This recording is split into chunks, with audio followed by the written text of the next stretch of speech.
Hello everyone, thanks again for joining us today for the chapter book story time at Caribou Public Library. I'm Miss Erin and we are continuing to read from The Wonderful Wizard of Oz by L. Frank Baum. We are in chapter 19 today. If you'll remember, Dorothy and her friends are on their way to the castle of Glinda.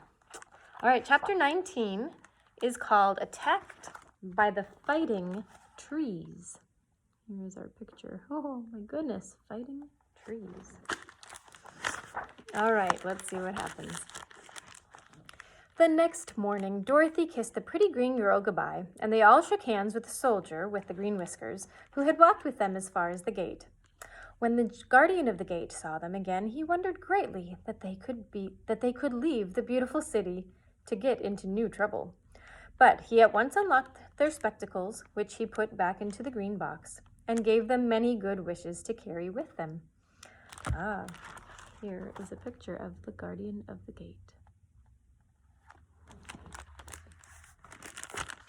You are now our ruler, he said to the Scarecrow, so you must come back to us as soon as possible.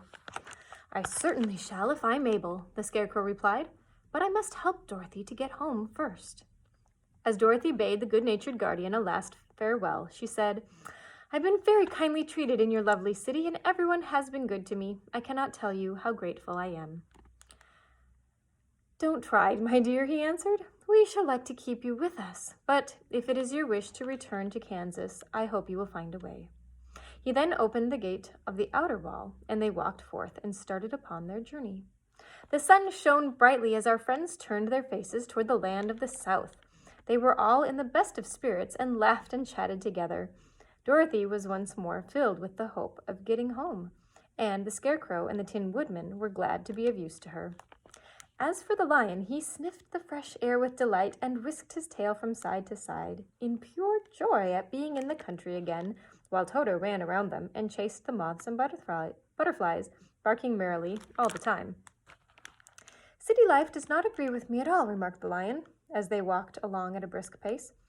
I have lost much flesh since I lived there, and now I'm anxious for a chance to show the other beasts how courageous I have grown.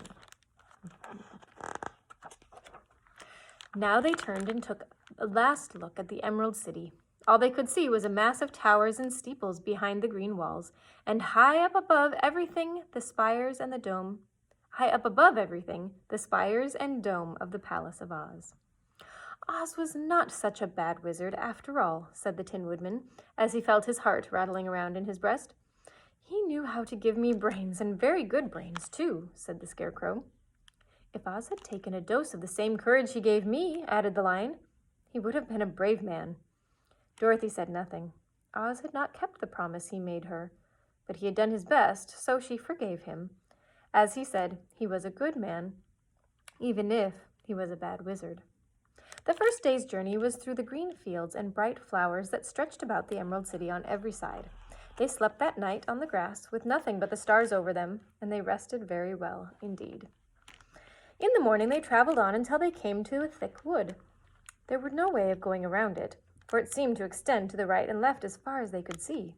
And, besides, they did not dare to change the direction of their journey for fear of getting lost. So they looked for the place where it would be the easiest to get into the forest. The Scarecrow, who was in the lead, finally discovered a big tree with such wide-spreading branches that there was room for the party to pass underneath.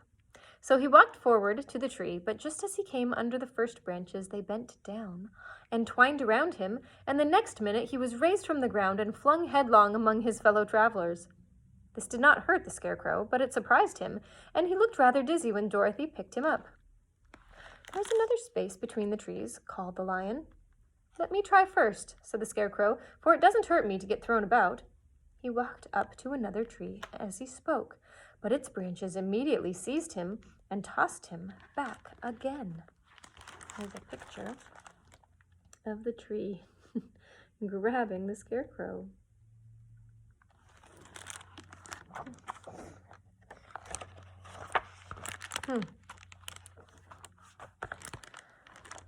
This is strange, exclaimed Dorothy. What shall we do? The trees seem to have made up their minds to fight us and stop our journey, remarked the lion. I believe I will try it myself, said the woodman. And shouldering his axe, he marched up to the first tree that had handled the scarecrow so roughly.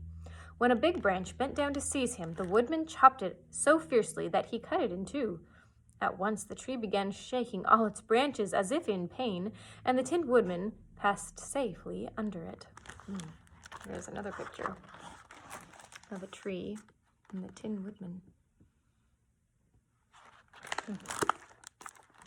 Come on, he shouted to the others. Be quick.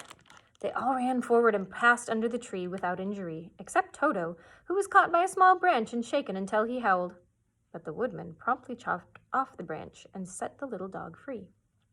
The other trees of the forest did nothing to keep them back, so they made up their minds that only the first row of trees could bend down their branches, and that probably these were the policemen of the forest, and given this wonderful power in order to keep strangers out of it.